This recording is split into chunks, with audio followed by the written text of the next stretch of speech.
بسم اللہ الرحمن الرحیم۔ السلام علیکم ورحمۃ اللہ وبرکاتہ۔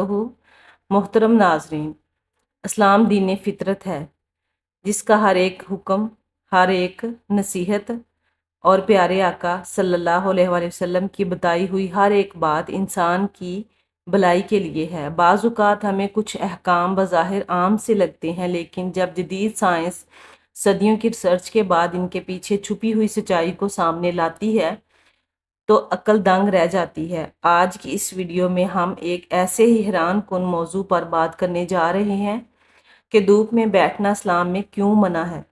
وہ کیا خاص طریقہ اور حالت ہے جس میں ہمارے پیارے نبی صلی اللہ علیہ وآلہ وسلم نے دھوپ میں بیٹھنے سے سختی سے منع فرمایا، اور 1400 سال بعد آج کی جدید میڈیکل سائنس نے اس پر کیا چونکا دینے والے انکشافات کیے ہیں۔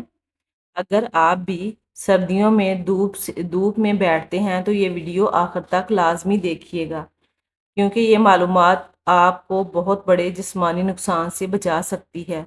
اسلام میں دھوپ میں بیٹھنے کی ممانعت۔ ناظرین گرامی، سب سے پہلے یہ واضح کرنا ضروری ہے کہ اسلام دھوپ سے فائدہ اٹھانے یا وٹامن ڈی حاصل کرنے کے خلاف نہیں ہے، بلکہ نبی کریم صلی اللہ علیہ وآلہ وسلم ایک خاص پوزیشن یا حالت میں بیٹھنے سے منع فرمایا ہے۔ احادیث مبارکہ میں آتا ہے کہ حضرت ابو ہریرہ رضی اللہ عنہ سے روایت ہے کہ رسول اللہ صلی اللہ علیہ وآلہ وسلم نے فرمایا، جب تم میں سے کوئی دھوپ میں ہو، پھر اس سے سایہ ہٹ جائے اور وہ اس حالت میں رہ جائے کہ اس کا کچھ حصہ دھوپ میں ہو اور کچھ حصہ سائے میں ہو، تو اسے چاہیے کہ وہاں سے اٹھ جائے۔ ایک اور حدیث میں اسی طرح آدھی دھوپ اور آدھے سائے میں بیٹھنے کو شیطان کی بیٹھک یا شیطان کا طریقہ کہا گیا ہے۔ اب سوال یہ پیدا ہوتا ہے کہ اس آدھی دھوپ اور آدھے سائے میں بیٹھنے میں ایسی کیا خرابی ہے کہ اسلام نے اس سے منع فرمایا ہے۔ 1400 سال بعد جدید میڈیکل سائنس کے انکشافات۔ ناظرین نے جب جدید میڈیکل سائنس نے اس نبوی حکم پر سرچ کی تو وہ حیران رہ گیا کہ 1400 سال پہلے بغیر کسی لیبارٹری کے اتنی بڑی بات، طبی حقیقت کیسے سامنے آ گئی۔ جدید سائنس کے مطابق جب انسان کا آدھا جسم دھوپ میں ہو اور آدھا سائے میں ہوتا ہے تو جسم کو دو مختلف درجہ حرارت کا سامنا کرنا پڑتا ہے۔ اعصابی نظام پر دباؤ انسانی دماغ اور اعصابی نظام جسم کے درجہ حرارت کو متوازن رکھنے کا کام کرتے ہیں۔ تو پیارے دوستو، آئیے دیکھتے ہیں، جب ایک ہی وقت میں آدھے جسم پر گرمی اور آدھے پر سردی کا سایہ اثر کر رہی ہوتی ہے تو دماغ کا تھرمو ریگولیٹری سسٹم الجھن کا شکار ہو جاتا ہے۔ خون کی گردش میں خرابی۔ دھوپ والے حصے میں خون کی شریانیں پھیل جاتی ہیں تاکہ جسم کو ٹھنڈا کیا جا سکے، جبکہ سائے والے حصے میں شریانیں سکڑ جاتی ہیں۔ اس سے بلڈ پریشر اور خون کی گردش کا توازن بری طرح متاثر ہوتا ہے۔ مفلوج ہونے اور جوڑوں کی درد کا خطرہ۔ قدیم اتباع اور جدید ڈاکٹرز کا ماننا ہے کہ اس حالت میں مسلسل بیٹھنے سے انسان کو فالج، چہرے کا ٹیڑھا ہونا، پٹھوں کا کھچاؤ اور جوڑوں کے شدید درد کا سامنا کرنا پڑ سکتا ہے۔ سردیوں میں دھوپ سیکنے کا صحیح اور نبوی صلی اللہ علیہ وآلہ وسلم کا طریقہ۔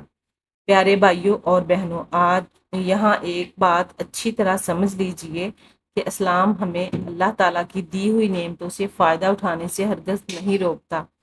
سردیوں کے خوبصورت موسم میں دھوپ میں بیٹھنا نہ صرف ایک قدرتی لطیف ہے، بلکہ یہ ہماری صحت، ہڈیوں کی مضبوطی اور جسم کو وٹامن ڈی فراہم کرنے کا سب سے بڑا اور مفت ذریعہ ہے۔ لیکن ہر کام کو کرنے کا ایک صحیح سلیقہ ہوتا ہے، اور جب بات صحت کی ہو تو ہمارے پیارے نبی صلی اللہ علیہ وآلہ وسلم کی بتائی ہوئی گائیڈ لائنز ہمارے لیے سب سے بہترین ہیں۔ اگر آپ سردیوں میں دھوپ کے فائدے حاصل کرنا چاہتے ہیں اور بیماریوں سے بھی بچنا چاہتے ہیں تو دھوپ سیکنے کا صحیح طریقہ تفصیل سے سن لیجئے، اور ان 3 باتوں کا ہمیشہ خیال رکھیے۔ مکمل دھوپ یا مکمل سایہ۔ پہلا سنہری اصول، جب بھی آپ کا ارادہ دھوپ میں بیٹھنے کا ہو تو مصلی، کرسی یا چارپائی کو ایسی جگہ رکھیں جہاں تو مکمل طور پر دھوپ ہو، یا پھر کبھی بھی ایسی پوزیشن میں نہ رکھیں کہ آپ کا سر سائے میں ہو اور پاؤں دھوپ میں ہو، یا آدھا دھڑ دھوپ میں چمک رہا ہو اور آدھا اندھیرے میں یا سائے میں ہو۔ آدھی دھوپ اور آدھے سائے والی حالت ہی وہ نقصان دہ پوزیشن ہے جس سے پیارے آقا صلی اللہ علیہ وآلہ وسلم نے سختی سے منع فرمایا ہے، اور جسے جدید سائنس نے ہمارے اعصابی نظام کے لیے زہر قاتل قرار دے دیا ہے۔ تو پیارے دوستو، ہمیں اس پہ عمل کرنا چاہیے۔ سائے کی حرکت پر نظر رکھیں۔ دوسرا اہم ترین اصول، اکثر ایسا ہوتا ہے کہ جب ہم صبح یا دوپہر کے وقت دھوپ میں بیٹھتے ہیں تو وقت گزرنے کے ساتھ ساتھ سورج کی سمت بدلتی ہے اور دیواروں کا، درختوں کا سایہ ہماری طرف بڑھنے لگتا ہے، اور ہم سستی کی وجہ سے اسی جگہ بیٹھے رہتے ہیں اور آہستہ آہستہ آدھا جسم سائے کی لپیٹ میں آ جاتا ہے۔ یاد رکھیے، اگر بیٹھتے بیٹھتے سایہ آپ کے آدھے جسم پر آ جائے تو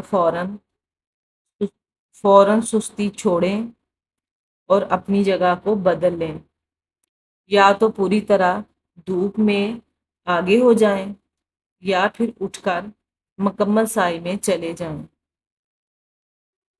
اپنی صحت کے ساتھ ساتھ بالکل بھی سمجھوتا نہ کریں۔ دھوپ کا بہترین اور سب سے اچھا وقت اور مدت۔ تیسرا طبی اصول، میڈیکل سائنس اور اطباء کے مطابق ہر وقت کی دھوپ صحت کے لیے یکساں مفید نہیں ہوتی۔ صبح سویرے کی ہلکی گلابی اور تازہ دھوپ جسم کے لیے سب سے زیادہ بہترین اور فائدہ مند ثابت ہوتی ہے۔ اس وقت کی دھوپ میں بیٹھنے سے جسم کو بہترین وٹامن ڈی ملتا ہے اور موڈ بھی خوشگوار ہوتا ہے۔ اس کے برعکس دوپہر کی تیز اور تپتی ہوئی دھوپ میں زیادہ دیر بیٹھنے سے پرہیز کریں۔ دوپہر کی دھوپ میں الٹرا وائلٹ شعاعیں بہت تیز ہوتی ہیں جو آپ کی جلد کو جھلسا سکتی ہیں، رنگ کالا کر سکتی ہیں اور جلد کی مختلف بیماریوں کا سبب بن سکتی ہے۔ اس لیے دھوپ ہمیشہ صبح کے وقت سیکیں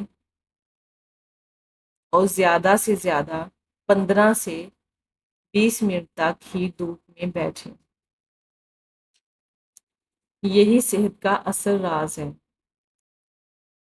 سبحان اللہ، پیارے آقا صلی اللہ علیہ وآلہ وسلم کا ہر فرمان حکمت کا بڑا سمندر ہے۔ اللہ پاک ہمیں اپنے نبی کریم صلی اللہ علیہ وآلہ وسلم کی تمام سنتوں اور احکامات پر عمل کرنے کی توفیق عطا فرمائے، اور ہمیں ہر قسم کی بیماریوں اور نقصانات سے محفوظ رکھے، آمین۔ ناظرین، اگر آپ کو آج کی یہ معلوماتی ویڈیو پسند آئی ہے تو اسے لائک کریں، اپنے دوستوں کے ساتھ، بالخصوص سردیوں میں دھوپ میں بیٹھنے والے رشتہ داروں کے ساتھ شیئر کریں، کر کے صدقہ جاریہ سمجھ کر اپنا حصہ ڈالیں، اور مزید ایسی سائنسی اور اسلامی ویڈیوز کے لیے ہمارے چینل کو سبسکرائب کرنا نہ بھولیں۔